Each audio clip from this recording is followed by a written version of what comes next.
Friday in Augusta, Georgia. We're excited to have everyone. It is BYOQ. BYOQ, everyone. Bring the questions. I'll bring the answers. So load me up with those questions. Load me up for our Friday training. We've been doing this for over 22 years. And these Friday trainings are here to be of service or value to you. Make sure you apply to season 4 of 2-Minute Drill. We're taking applications now. So welcome, everyone. Put in the question. I am doing great. I am here in Augusta, Georgia for my 25th year. But Amelia, what makes it so special is the first time ever I brought my son, my 12-year-old son, and my wife to the Masters. And I will tell you, it made a big difference. It makes it so much more enjoyable. And for me, so much more important to have my family starting to integrate itself in all these amazing experiences with me, as you and I have shared so many as well. So thank you. I love your wife. I love your wife. Oh, I do too. And I'm blessed that, as you know, for her forgiveness and patience with me, as with you as well. And I know we need to have a phone call. So this is probably the best place I can tell you. Just call my cell phone this weekend. I'd love to catch up. I will, sir. Absolutely. And an honor for me. Anytime I speak to you, my whole heart just got happy. Well, you make my heart happy, and what a great session you've had as well. Well, I'm going to let Jake set the room for me. Have a wonderful weekend, Amelia, and I will talk to you in a couple of days. Thank you. Yes, sir. I love you. Awesome. Jake, are you here to set the room? I am here. Happy Friday. Thank you, Amelia. David is here at the Masters in Augusta, Georgia. Today is the Breakfast with Champions, of course, the best room on Clubhouse. Welcome, everybody. Please feel free to invite your friends, family, anyone that you think would benefit here as we kick into this power hour with David Meltzer. Today's topic will be the BYOQ. Bring your questions. Dave will bring the answers. He's been doing training for over 22 years. He's currently live, of course, on Zoom, LinkedIn, Instagram, TikTok, Twitter, basically all the main essentials and necessities. So if you'd like to join, of course, here on Clubhouse on Dave's training, just feel free to email him, david@dmeltzer.com, david@dmeltzer.com. So we've got questions here. If you have any questions, please feel free to back channel me, and we will aim to bring you up here on Clubhouse. So with that in mind, I'll pass it off to you, Dave, again, if you want to take a question on the training. Yeah. While we bring on some questions here on Clubhouse. We got loads of training here on all the platforms. So I'll take one here, and then please put your questions in. If I don't get to you, you can always reach out directly. Oh, thank you, Jake, for that. I got to learn how to use this mute button. I appreciate your patience, everyone. I was going to say, I'm going to take some questions online. Please back channel if you'd like to come up. One of the best pleasures of my life is to hot seat coach and to utilize all the dummy tax I've paid to help other people. If I don't get to your question, feel free to email it directly to me. My email is in my bio, david@dmeltzer.com. All right, here we go. What's the one thing that every entrepreneur should do each day? For me, it's utilize daily practices. So the one thing they should do is to know what they want for the day, utilizing mid and long-term objectives as a trajectory, not an outcome. The one thing every entrepreneur should do each day is to have the what they want personally, experientially, giving and receiving, with productivity, accessibility, and gratitude intertwined in there. Remember, gratitude itself is the only common denominator of happiness, and happy people make more money, help more people, and have more fun. So that may be the daily practice that you start out with, but you need to have daily practices each day to know what you want according to the trajectory that you want to have. And I can send you those 5 daily practices of what, who, how, now, and why, applying your why. But so many people wake up in the morning like a tube, food in, food out. They have no idea what they want personally, no idea what they want experientially, no idea what they want to produce or give, and no idea what they want to receive. And when the day goes by and nothing happens, they wonder why, because no thing. You haven't thought or put yourself into the practice of knowing what you want. No thing. You start from nowhere. You're now here when you think of the things, personally, experientially, giving and receiving wise, that you want to move to and forward towards whatever trajectory that is. Don't be afraid to change your mind. The biggest misuse of time is between those problems and solutions for those people that don't know what they want. That's a great question. Jake, do we have anybody that wants to come up live on Clubhouse, or should I take another question online? We've got a question here on Clubhouse from Blaine. Blaine, if you can please unmute yourself and feel free to ask your question. Welcome to the Clubhouse. I appreciate it. My question today is in regards to growth and acceleration. I know a lot of times it's often hard for us to see the progress or growth that we're making.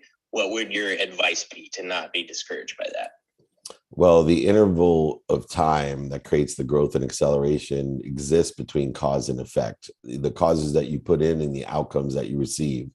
And the reason that people quit and don't see the outcome or don't see the effect is because they're still stuck in man-made constructive time. And it takes about 90% of the man-made constructive time, the 24 hours, the 1,440 minutes that you're given each day. It takes about 90% of the time that you're going to spend pursuing an outcome. It's going to take 90% before you even are aware of any success, acceleration, or growth towards that outcome. And this becomes very discouraging with positive behavior. It becomes very interfering with positive behavior, especially if you're putting your attention and intention on the outcome, because the relative time becomes longer and longer the more you tell yourself, I can't wait to get there. Why aren't I there yet? Et cetera, et cetera. I'll be happy when I get there. Those are resistant creating situations when we're putting our attention and intention on that outcome. In order to accelerate and grow, you need to appreciate those causes every day. You need to add value, appreciate those causes every day. And we do so by paying attention to the what, but also the who can help us, speeds it up. That creates acceleration, and who we can help, which also not only speeds up the acceleration, but provides growth, because we're creating an entire community of sponsors and power sponsors. A community of sponsors, people that know people that can help us, a community of power sponsors, people that can help us and they know someone that can help us.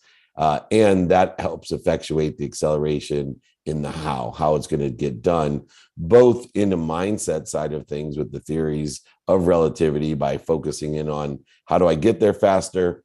What can I do to enjoy the journey? All the different mindset and focus things comparatively to I'll be happy when, I can't wait for. These types of actions, sayings, and thoughts will only slow you down. So to get acceleration and growth, you have to understand the aggregate effect and the compounding of behaviors. And positive behaviors, it will take about 90% of the man-made constructive time to become aware of the progress that you've made. In the last 10% of the time, because of the compounding of the effect of the causes, you will quickly go from an awareness that you're succeeding to succeeding in that last 10%. But most people quit in the 90% because they start listening to other people, and then negative voices come up in their own head, fear, doubt, void, shortages, and obstacles, and they start focusing in on what other people think, fear, void, shortages, and obstacles, and that's what they get, what's missing, what they don't have, or what other people think, and then they end up quitting. That for sure has a 0 success rate.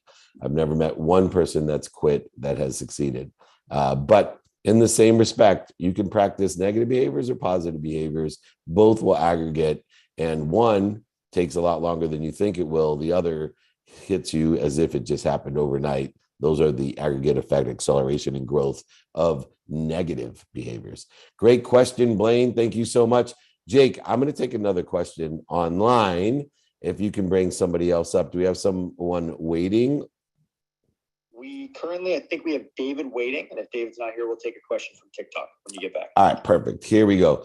I'm going to take one that's on topic with the Masters. What lesson have I learned from playing golf? I think golf is probably one of the sports that most parallels your life. And one of the lessons that I learned are most people play golf like playing checkers. The ones who are successful in golf, they are playing chess. They're looking at the shots, the setup, the clubs. They are patient, they're humbled. And those that try to force things and play checkers and simplify what's going on without looking at the strategy, the awareness, and the discipline that's necessary in playing golf, just like any pursuit you may have in your real life, personal or professional. So many people around me are playing checkers when they should be playing chess. Golf is a game like chess that needs strategy, awareness, and discipline.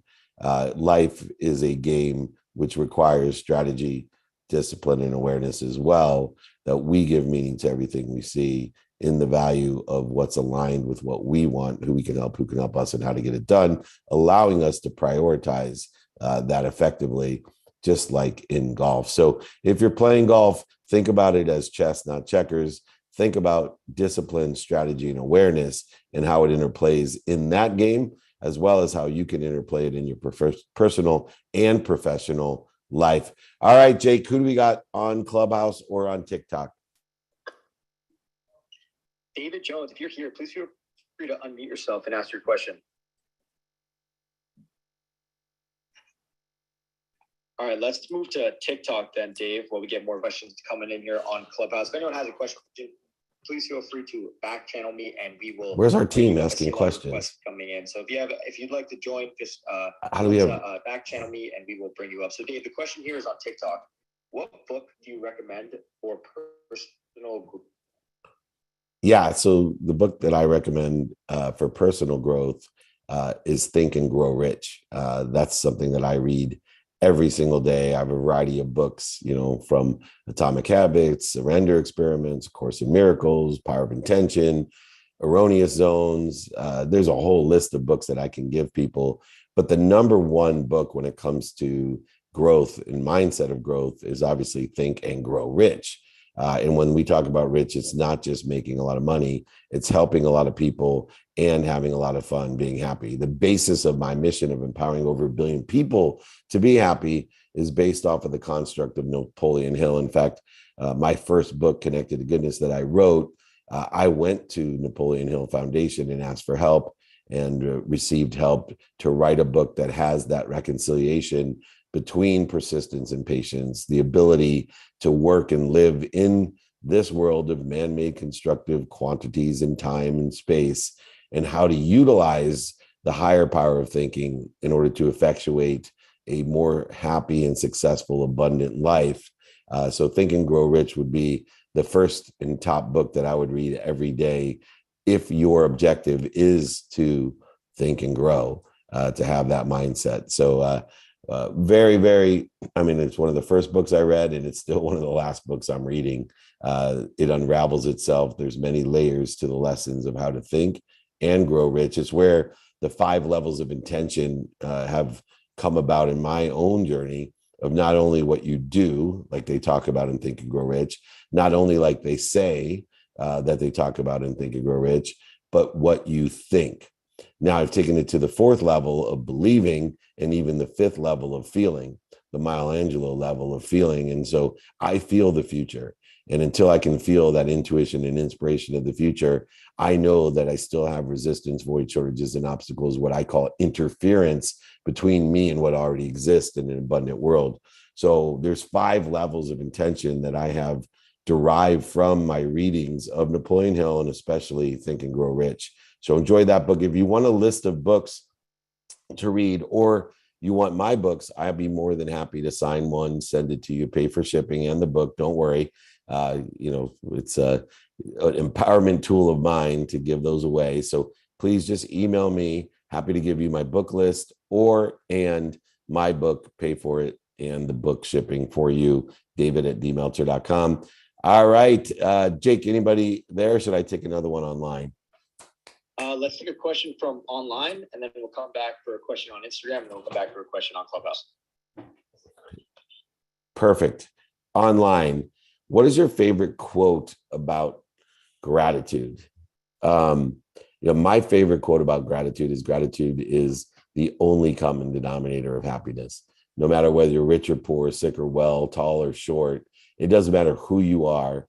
gratitude is the common denominator of happiness. And there's so many different quotes about gratitude. And, I encourage everyone, I have a 14-day gratitude challenge to teach coherence of gratitude, remembering to say thank you and actually saying thank you. You could study physics, quantum physics, metaphysics. You could talk to any one of the greatest thought leaders that you have, in the world, and they'll all tell you that gratitude is the easiest, fastest, cheapest way to change your life. It takes 0.1 seconds. It's free. And those who say it every day, the saddest thing is, with all the credibility and experience of saying thank you, with everything that we do, that most of us, again, and I talk about gratitude all the time, will forget to say thank you tonight. Another half of us will forget to say thank you by tomorrow morning. And almost all of us within 3 days will not say thank you. Even though it's free and takes 0.1 seconds, even though it's guaranteed to change your life, even though every great thought leader, every great text will talk about the power of gratitude, the attitude of gratitude, the gratitude stones, rocks, and journals, yet somehow we are so resistant to the common denominator of happiness. It's almost as if we are in a state of self-sabotage, of an ego trying to protect itself against itself by resisting being grateful, by resisting finding the light, the love, and the lessons in everything. And I'll tell you why. Once again, I believe it's relative to time, is that people confuse gratitude with whether or not they have enough time to find the light, the love, and the lessons in everyone. And the criteria or litmus test that I use in order to figure out whether I want to find the light, the love, and the lessons in a situation, an opportunity, an activity I get paid for, an activity I don't get paid for, or a person in my life, family, friend, associate, or stranger, is simply, will it bleed me or feed me? So I'm deriving, because I only have 24 hours a day, I only have 1,440 minutes a day. I'm always evaluating energy of value, evaluating whether or not it's worth my time to find the light, the love, and the lessons. If I do determine that it's going to bleed me, or it's bleeding me in some respects, and there's better things that will feed me, I just allow it to fall away or fire it, but I pray for its happiness. So in the realm and perspective of productivity, accessibility, and gratitude itself, I pray for the happiness of things that I let fall away and fire, but I focus my attention and intention simply on that which is worth it to me. And in order to figure out or prioritize what is important to me, what's going to feed me the most, to reconcile this idea of finding the light, the love, and the lessons in everything, to make it real, pragmatic, and realistic, then I go ahead and evaluate, okay, it's going to feed me if it's aligned with, synergistic, supplementary to what I want today, according to my trajectory, which is the mid and long-term goals that can change at any time, towards the trajectory of what I want personally, experientially, giving and receiving wise, who can help me, and how best to get it done. I then can prioritize my gratitude, right? I can prioritize, because I can find light, love, and lessons in everything, but that's just going to paralyze me, right? And the antidote to that paralysis, pragmatically, the antidote to feeling overwhelmed, the antidote to procrastination is what? Prioritization. So we actually learn to prioritize gratitude through our evaluation, our energy values that need to be in those daily practices. And you can again see how all these things are integrating into one, because gratitude's the cheapest and easiest way to be happy, to make money, and help people. It's the easiest way, but people go ahead and they get confused. They feel overwhelmed. They procrastinate. They literally do not know how to prioritize gratitude. Learn, number one, to have the perspective that there's light, love, and lessons in everything, but then be pragmatic about whether it's worth it to you. Those things that are not worth it to you, that may bleed you or dissipate or dissolve your energy, go ahead and fall away or fire, and pray for its happiness. And then focus in on your attention, intention, and gratitude on what? Finding the light, the love, and the lessons, and that which is going to feed you the most. 80% of people's times are spent on things that bleed them because they don't use gratitude as the forefront of their evaluation. Finding the light, the love, and the lessons, feeding and bleeding. These are the criteria that help you make more money, help more people, and have more fun. Thank you so much for that question. Jake, do we have someone online to ask a question? Yes, we do. Mike Mamola is here. Mike, what question do you have today for Dave? Hello, everyone, and good morning. Dave, thank you so much for turning me on to Think and Grow Rich and all of the incredible lessons that are in there. And I too now read that often, so thank you for that. And so applying some of those lessons, once we get ourselves into the right mindset, as you know, I'm down here in Miami at the Bitcoin conference. Once we get ourselves into that right mindset, how important do you think it is with what's going on in technology for us to learn those lessons and then apply it with what's going on? So everything changing with cryptocurrency, with NFTs, how can we use some of what's happening, and how important do you think that is in helping us improve the quality of our lives? Yeah, well, the biggest misuse of time, and it's a great question, Mike. Thank you so much, one, from joining us from Bitcoin 2022, which I know tons of people are at, and it keeps doubling the aggregate effect of digital currency, which is going to definitely change our life by democratizing and allowing us to have fragmented ownership, as well as being able to utilize the world economy to our benefit. But more importantly, when we learn lessons, the biggest misuse of time exists between the problem and the solution. So what we should be looking at in any industry is the idea of learning fast. So, if we can learn fast between the problem and the solution, right? Because once we learn the lesson, there is no problems, or only the solution. That is the biggest misuse of time, because people have to, think about, learning these lessons. They go ahead and just focus in on the problem, and then they wonder why they get more of the problem.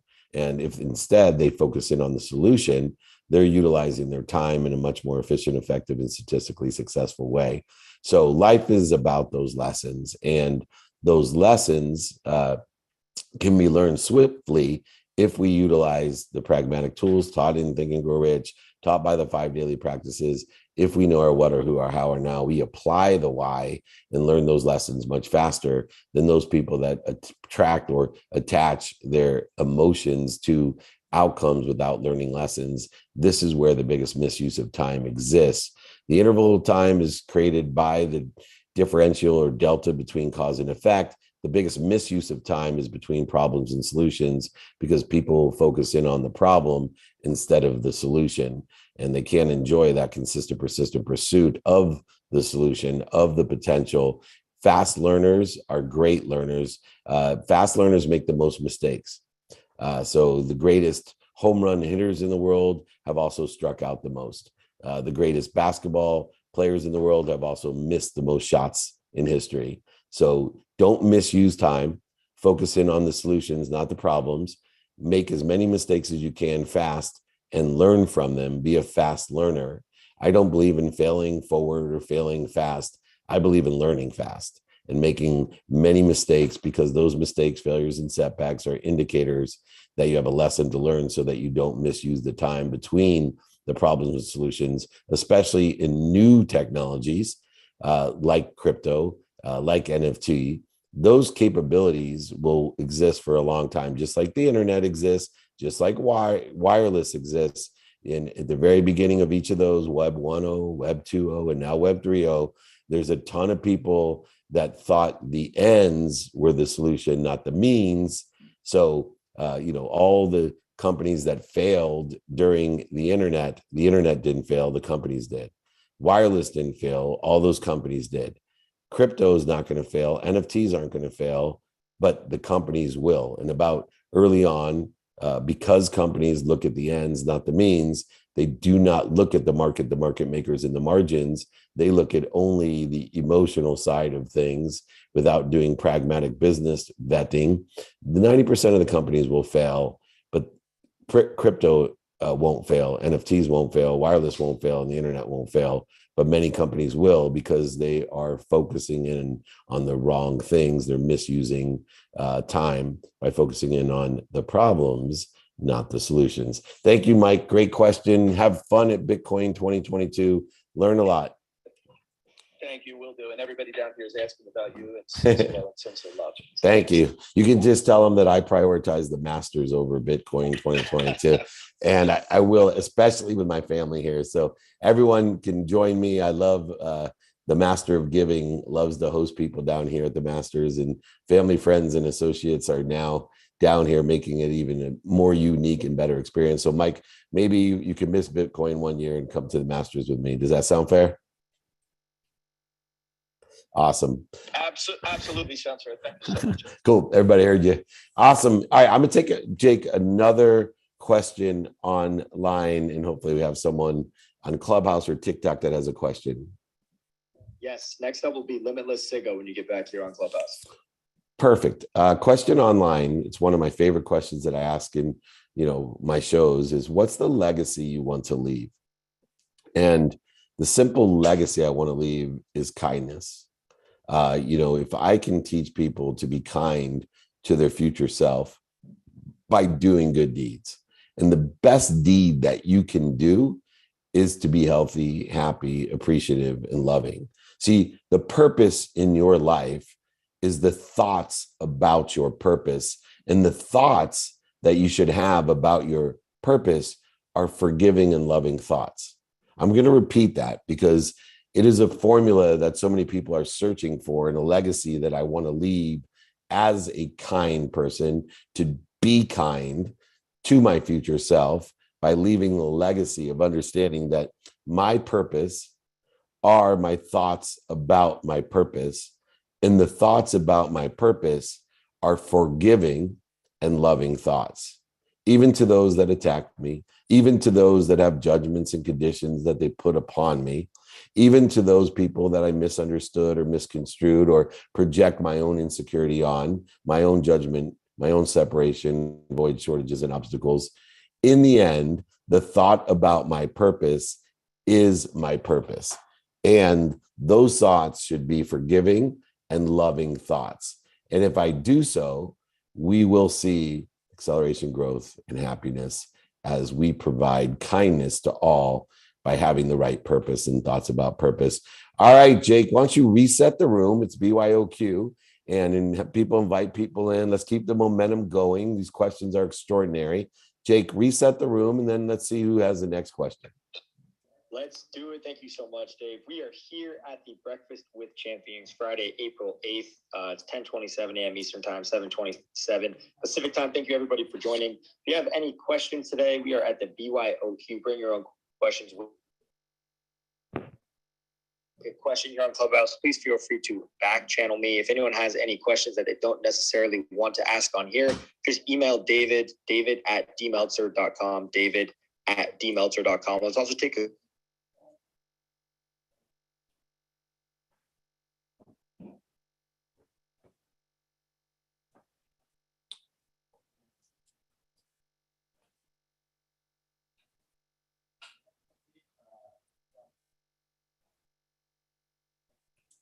All right.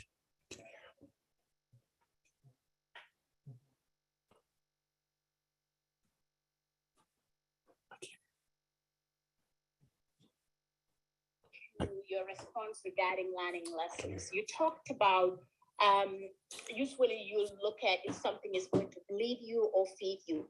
Have you ever had a situation where something you thought was going to bleed you, later in hindsight, you learned that it could have fed you? And if so, how do you go about taking the lessons you learned from that to incorporate it into your process of identifying leaders and feeders? Great question. And so I think understanding that incidents and events are snapshots. So I'm evaluating and reevaluating, just as if we go to source and become a resource. So let's take my ultimate qualifier of vetting, open mind.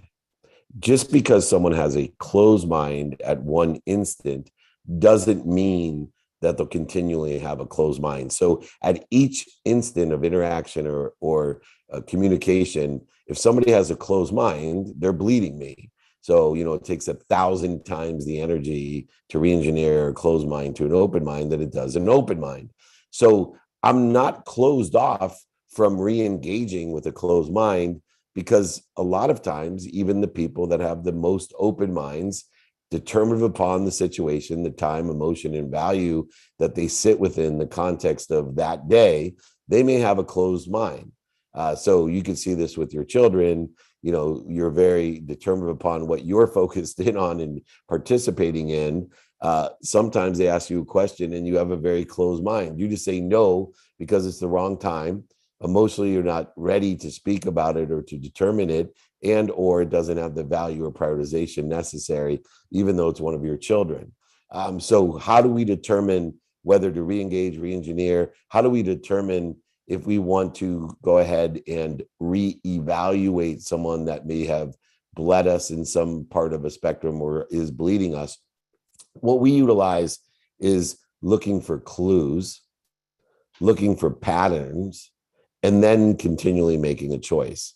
So if I have an initial interaction with a closed-minded individual that's bleeding me, I will let it fall away. If it continues to bleed me, even though it's falling away, I may fire it. And then I give it even less consideration because I see patterns of bleeding. And then I make the choice to fire it from my life. If something I may, because of circumstances or situation, see is bleeding me, but the circumstances or situation changes, I can then reevaluate it because it could feed me, determined upon the situation or circumstance. So use clues, patterns to make those choices, whether to re-engage when you reevaluate people, places, and opportunities. And I will tell you, it happens all the time. And part of having an open mind is the reevaluation, re-engineering of your initial assessment by the clues that you have, and understand that they're circumstantial and situational. But if the patterns form, then I'm going to give it less of a likelihood, because there's so many other people to go ahead, or so many other situations, opportunities, and options in an abundant world to go ahead and facilitate feeding it. And those circumstances and situations are, of course, relative to your priorities, which also change, as well as the trajectory of the mid and long-term objectives that you have each day, which also change. So the reevaluation process is necessary to take into consideration in the feeding and bleeding chain. So once you have the first clue, that doesn't mean that it's the death sentence to somebody. It just means you may push them farther away to fall away. And as you aggregate and gain more clues and see a pattern, then you can make a better determination whether to push them farther away or even fire them or the situation from your life. Does that sound fair? It sounds wonderful. Thank you so much. Great response, as always. Thank you so much. All right, Jake, I'm going to take another question online, line up some another great participants here on the Breakfast of Champions. I've been doing training for over 22 years. By the way, 2-Minute Drill is still on Apple TV and Bloomberg TV. We are taking applications for season 4. We will be filming in Orange County in July 14th and 15th, 21st and 22nd. If you want to win $50,000 of cash and prizes, be seen on these big networks, go ahead, reach out to me, apply. You do not even have to have a business. You can have an idea. Some of our winners were just extraordinary pitches. That's why we did the first pitch only show instead of some false facade of funding, where most of the companies never get funded. We just give prizes for the best pitches. So if you want to pitch eating broccoli, I'm cool with that, but please apply. You can email me, david@dmeltzer.com or dmeltzer.com/pitch, PITCH. Check out 2-Minute Drill nonetheless. All right, next question. Why do you think so many people have trouble motivating themselves? Well, because I think too many people don't know the difference between motivation and inspiration first. And secondarily, they don't lower the bar to create that inspiration. Inspiration, inspired thought, action, words, beliefs, and feelings only come from consistent, persistent pursuit. And so, number one, the difference between motivation and inspiration is motivation gets us up and gets us started, gets us back up when we get our butt kicked, and gets us restarted when we get our butt kicked. That's motivation. Motivation takes a lot more energy because it's exerted. Inspiration is received. And so motivation will drain us. Inspiration will fuel us. And so many people have so much trouble motivating themselves because, number one, they don't understand the energy flow between motivation and inspiration, right? We're exerting energy to motivate ourselves. We are receiving energy to become inspired. So in order to motivate ourselves, we need to utilize daily practices, but most importantly, we got to get it moving. So I have, as many other people have, different ways of getting started, getting restarted, getting up and getting back up. One of those mechanisms that so many people teach is to lower the bar so that I can get started. So I don't have to exert so much energy to get motivated, so that I can transform that motivation into inspiration and receive all the power that I'm connected to and through from the omniscient, all-powerful source, and truly become a resource. But in order to exert the energy that's necessary to motivate, to get started, get restarted, get up, get back up, I need to make the hurdle as low as possible. So I will tell myself things like, look, first 5 minutes suck, just do 5 minutes. Or, if I'm going to go work out, just put your shoes on. And I go ahead and create the momentum through motivation, the exertion of energy, which will drain us if we don't transcend that movement into inspiration by creating the free will to clear the interference between me and everything that I'm connected to and through. And that's the omniscient, all-powerful, all-knowing source. So I become a resource.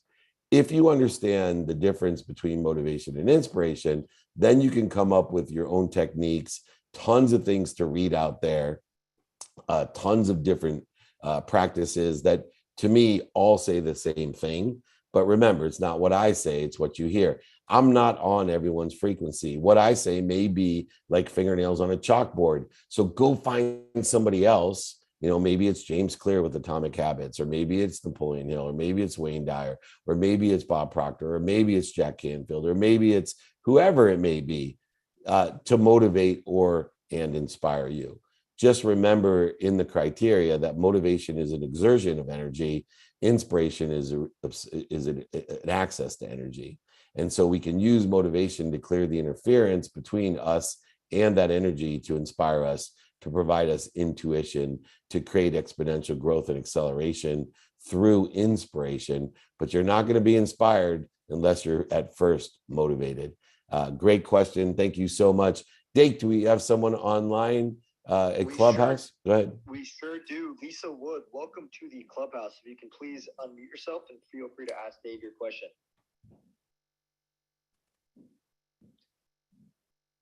Hi, good morning. Thank you for this opportunity. My question was really, David, more on behalf of my father. He is preparing to sell his company, and he's never really had the best business advice. He's really gone through the ringer in terms of hard lessons learned, like everybody. But my question is, what would your best advice be to make sure you have the valuation of your business correct before going and accepting offers? He's gotten lowballed so many times before. And what also would be your best advice for setting up an exit strategy and succession plan? Yeah, look, great question, Lisa. And this is a key place where mentorship comes into play, the quantitative value of mentorship. Sharon Lecter wrote a book, Exit Rich. She is an expert. I coach people on the timing and risk tolerance of exiting and understanding your bottom line and perceived value, and how to derive your bottom line and to decipher two different things: derive a bottom line and decipher your perceived value or your offering price.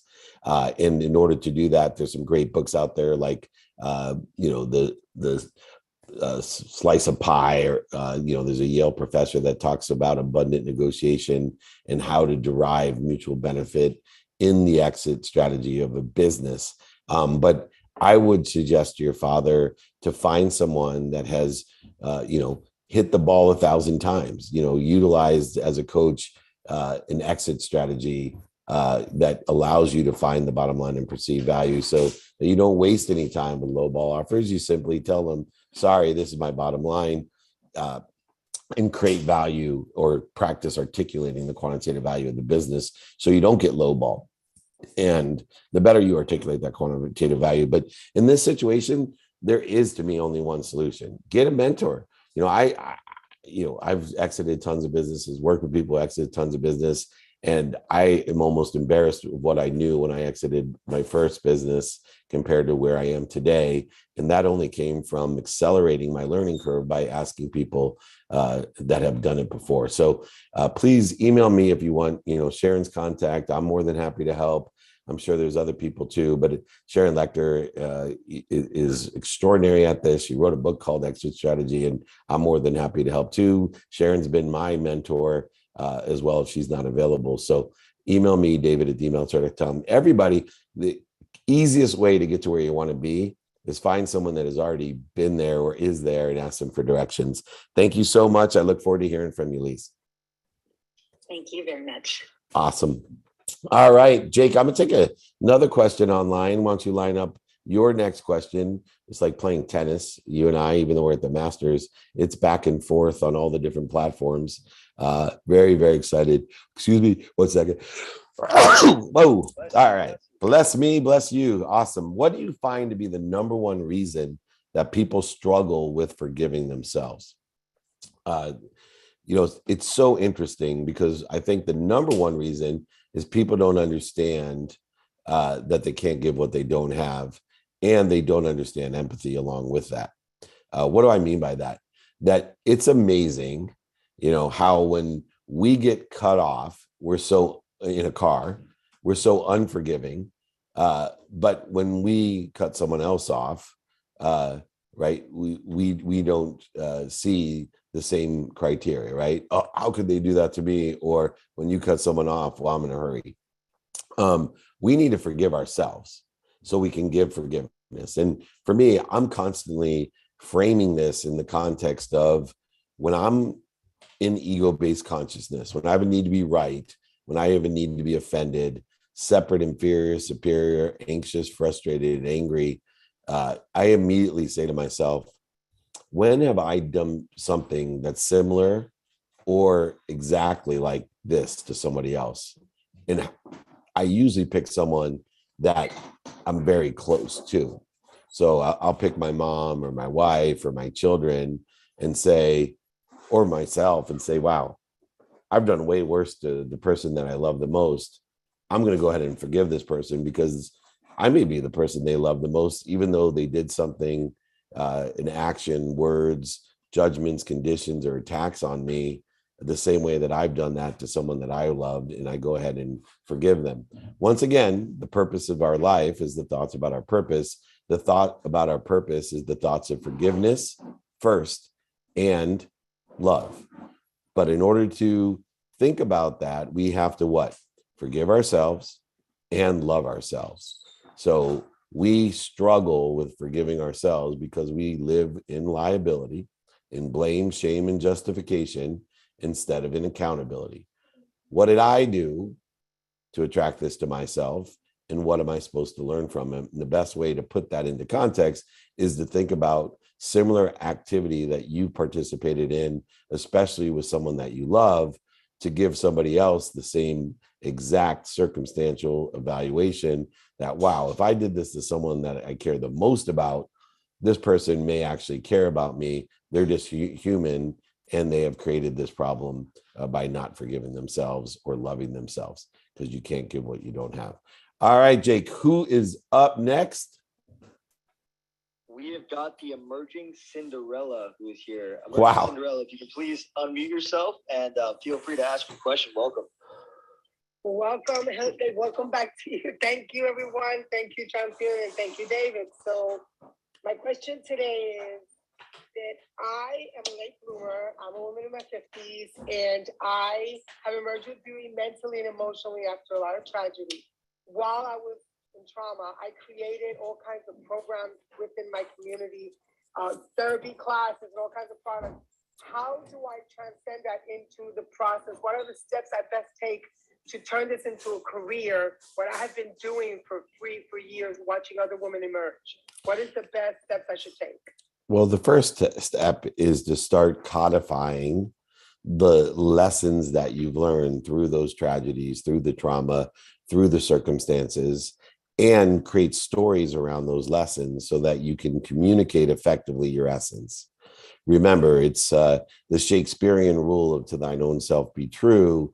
And so many people, now that we have access to the size, scope, and scale of billions of people, even as individuals, that we have to hone in by repositing the lessons of our own life and tying in our individuality, our fingerprint of our own stories to communicate those lessons, knowing that only 10% of the people will initially resonate with the lessons, knowing that 10% of the people are going to not like our lessons or our stories, but it is through consistent communication of all the lessons and stories and the accessibility to those lessons and stories that will provide the value, deliver it well, and deliver it to the many.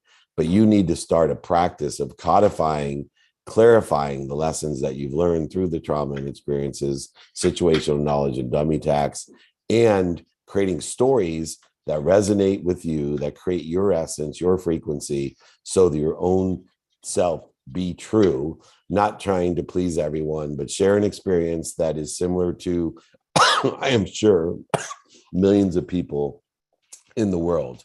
And so many people think that the trauma itself and the lessons that you've learned are somehow inherently communicated by explaining what happened to you. But you need to create stories around the lessons that you learned, not just describing, what had happened to you. And I see people do this all the time. I was homeless. I did that. They're just stating facts. They're not communicating their essence, their frequency, and they're not consistent with that by telling stories that resonate with the spectrum of people that can feel, hear, see, do, and say those exact same things in their lives. So start codifying the lessons, creating stories around them, and keep on building that repertoire, that library, and communicating it. You'll find that your frequency will strengthen, the spectrum will widen, and the clarity of your message will become even greater. Does that sound fair? It sounds fantastic. May you be blessed, and I thank you. Thank you so much. I took notes. Thank you. Bless you. Reach out to me. I have an exercise for you to go ahead and create that library of lessons and stories. It also makes you a better interviewer. It makes you a better interviewee, and it also makes you a better coach and a better speaker. All of those things will help build your brand so you can communicate to help other people, elevate other people, empower other people, to build and coordinate with me in a collaborative way to empower other people to be happy. So thank you so much for helping others with your personal lessons and stories. Awesome. All right, Jake, I'm going to take another question online. If there's, you line up the next question for me, either live or on TikTok, wherever you want to go, working through that. What is the next step after serving a cease and desist to people who break your NDA or non-compete agreement? Well, I just have to tell you, I don't sign them, right? And for this very reason, agreements to me just create separation, void, shortages, and obstacles. I know there's circumstances that you need to have agreement, especially in the larger size of things. But, a cease and desist order is only as good as the ability you have to enforce it. I love to create memorializations of agreements. So, I believe that the value that I provide should be shared abundantly, and I just want to deliver it better and deliver it to more people. So you will cause yourself, determinative upon your situation. Most people that serve cease and desist are just wasting time, emotion, and money because they can't enforce them. And only the very largest companies can. I personally would rather work with people who trust me, so I won't sign an NDA or a non-compete agreement because I do not want to. I'm an abundant person, do not want to put myself into that position. I only work month to month with people and guarantee my value, which creates a lot of resolution to a lot of wasted time. So if somebody does not serve, if you can afford to protect, then go ahead and utilize the man-made constructs of liabilities and spend your time, emotion, and money serving an ends instead of focusing your time, value, and money on the means, on the cause. But I personally, this is my personal opinion, unless you can enforce an NDA or a non-circumvent or a non-compete agreement, don't sign them. You can create a memorialization of what you agree in and let people, live in their karma and live in their circumstance. But unless you can afford to protect it, why even sign them? That's the way that I believe. So great question though. And you do not, remember, you do not have to listen to me or believe what I'm saying. It may not be right for you. That is right for me in these one of the circumstances that there's a million different opinions of why, in circumstances that may or may not apply to my personal belief or situation. So find someone that's in the situation that you want to be and see what they say about the NDA or non-compete determinative upon your intellectual property and your positioning and your ability to protect what you have. I personally am very simple about it. I put my time, money, emotion on the cause, not the outcome or effect. So I only sign memorializations and guarantee everything that I do. Jake, what do we got last? We got about 10 minutes left on the day. We're on fire. Let's keep it moving. Reset the room for the next 10 minutes and bring up our next question. We are moving and grooving. Thank you so much, Dave. Let's quickly flash our mics here on Clubhouse, Dave. You are dropping bombs here. I know we've got 9 minutes left here on Clubhouse. So if you have any questions that you don't get a chance to ask here, just email David@dmeltzer.com, David@dmeltzer.com. This is the BYOQ. Bring your own questions. Dave will BYOA, bring his own answers. So thank you, everybody, for joining. Next up here on Clubhouse, we got Annette with... Hi, thanks, David. Thank you. Hi, thanks, David. Thanks, Jake, and thanks, Glenn, for the room. Okay, my question, David. Social media now seems very one-sided, with people with certain views getting kicked off various platforms, leading many to not take part or not have their voices heard. Do you think Web3 will improve on this dilemma? Oh my goodness, I love this question. So the democratization of blockchain and Web3 will help assist people by allowing them to judge, or I call it the Walter Cronkite perspective, which we've lost. And I know most of you on here are probably too young. So Google Walter Cronkite, who just reported the news, and then let people form their opinion instead of letting the opinion form your opinion. And I think the technology or capability of blockchain of Web 3.0 absolutely democratizes information, which allows us to form our own opinion. Being able to form that own opinion, not being able to, separate ourselves from being served information, protected from information, but instead the democratization of that information to allow ourselves to form our own opinions is crucial, I believe, to the advancement of our future. By still using the creativity and curiosity of our own mind. Remember, the brain and the mind are two separate things. And when we're being fed information, we're just processing that in our brain. We're like lemmings or sheep. But when we're able to use our creativity and curiosity to form our own opinion, we then are utilizing the mind. And the mind has great more impact because the mind is connected to other minds. The brain is not. The brain's connected to your own solo body. And in the context of trying to kill off or, die off the limitations that were given, the brain, the body, the ego, what we want to do is live within the context of the mind. And to open up the mind through creativity and curiosity, we need to be able to form our own blank. And one of those form our own blank is opinion. So Web 3.0, because of its technological capabilities of being able to facilitate democratization of information, will absolutely assist in what has become segregation and separation of information and put us into the context of serving the brain. We want to now provide opportunities and options for the mind. And that's what Web 3.0 will do with its technological capabilities. What extraordinary vision and insight that you have to bring up that question. If anyone has any further need for clarification on this is an important topic, as people are being served information for their brain to process in order to create activity of the body. I want to move people to a higher level of thinking by utilizing the mind, by forming or being creative or curious, their own opinion, as well as manifesting everything. So excellent. And we could talk about that one all day. Thank you so much. Let me take another question online, Jake, and we'll see where we end up after that. Does that sound fair? That sounds fair. I do have Sally Cologne who's ready to ask you a question on Clubhouse when you're back. All right, perfect. We'll end with Sally, then I'll do something really quick. Why do some people believe in a world of not enough or just enough, but not a world of more than enough?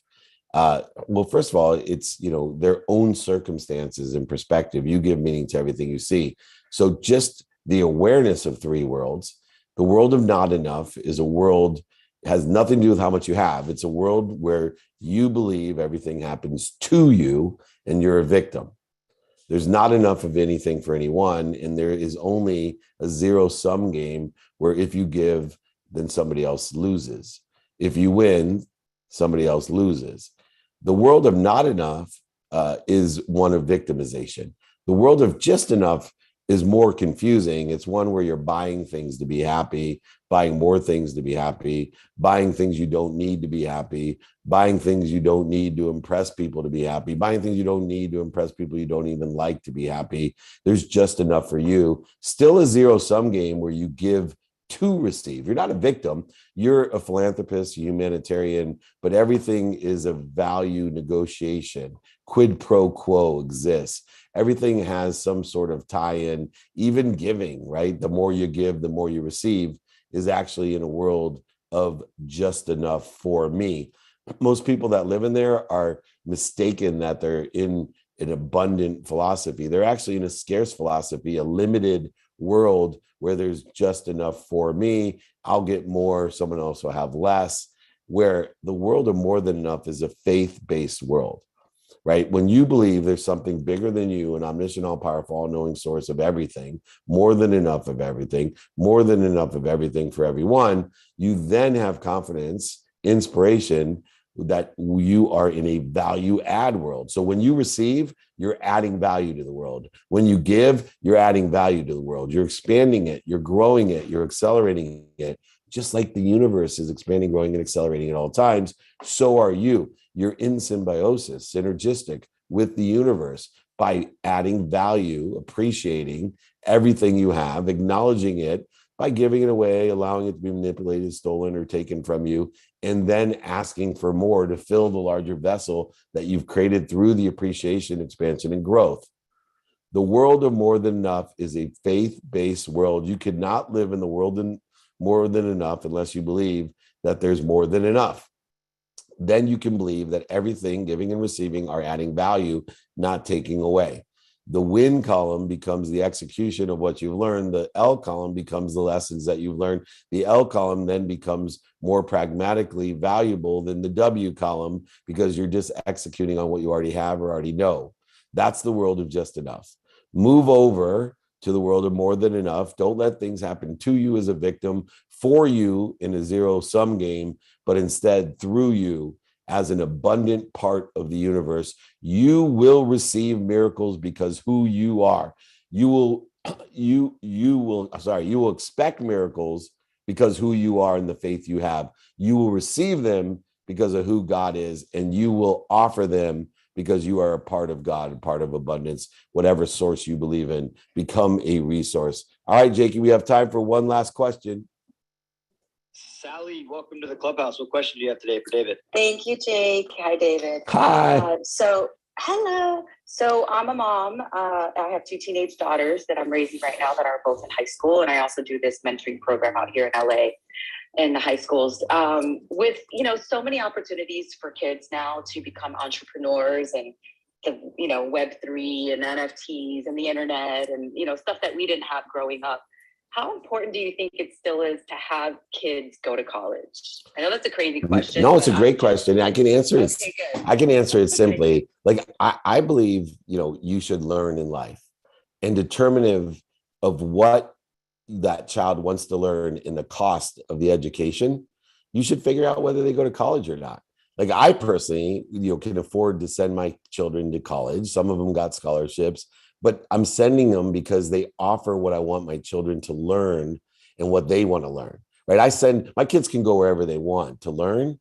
I just want to give them a reason to come home. Let's be honest, right? I'm not a school snob. I just want my kids to have a reason to come home. But college is a wonderful place to learn certain things: medicine, law, accounting, engineering. But more importantly, I want them to look at the pragmatic world they live in. If you got to go deep, deep, deep into debt to become a doctor and you'll never make that money back in the quality of your life according to the values you have, don't go to college. So I think college is a wonderful place. It's not for everyone anymore. You can get a free education. I love the movie Good Will Hunting, when he said, those Harvard kids, you could get what you have learned there with the $5 in late charges at the library. It's free now, but go ahead and encourage your kids to understand what they want to learn. Don't let them go into deep debt. Do a financial analysis, timing and risk tolerance for them, but provide an education regardless, whether it's junior college, tech school, or the internet. Great places to learn. Let's inspire our kids for three things: to do their best, to learn lessons wherever that may be, and to have fun and be happy. Those are the three things we should do. All right, it's top of the hour. I'm a freak about time, so we're going to have to call it off right here. Jake, I want everyone to know that next week we'll talk about possibilities, probabilities, and perspective training. 2-minute drill. Apply for season 4, themeltzer.com/pitch. If you need anything else, David at dmeltzer.com. All the guides, exercises, my book, David at dmeltzer.com. Jake, close out the room and hand it off. Thank you, everyone. Have a wonderful weekend. Thank you so much. Take care.